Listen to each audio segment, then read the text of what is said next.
Комиссия қор чистартырға әзір техникаларны қоры жетекшілер хисабын тыңлай. Автомобиль юллары идарәсендә һәр елдагы қышкы чорга тулы әзерлек каралган. Урамда бузлавыклар булдырмас өчен 7000 тонна кумлы туз катнашмасы әзерләнгән. Готовность техники по Заинскому управлению автомобильных дорог ООО «Татнефтедор» 100% для содержания дорог в зимний период. Никаких проблем нету, по запасным частям никаких вопросов нету. Все доставлено, все закуплено, все установлено. То есть безопасное и передвижение по маршрутам, проходящим на территории Заинского муниципального района, будет обеспечено в 100% объеме. Комиссия благострой şirketinde de buldu. Biride şahar uramların kor kürtlerinden çistартуда 16 бірәмлек техника хезмәт күрсәтәчәк. Кадрлар мәсьәләсе дә кытлык тудырмаска тиеш. Кышкы чорга без 100% әзер диләр. У нас 16 единиц техники.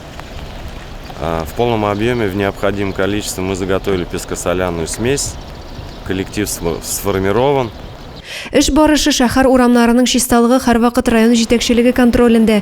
Бик җитди җир, шуңа күрә намус белән хезмәт итик ди район башлыгы. Яхшы әзерләнгәннәр, 400-дан артыграк, 411 километр юл бар, төрле асфальт, грунт, башка төрлеләре, шуңа күрә техника җитәрлек, кешеләребез бар, сезонга кергәндә инде 100% уверенность белән чикерәбез. Өзебезнең жолларны карап торабыз дип. Адилә Борханова, Максим Майоров, Александр Тимофеев, Зей хәбәрләре.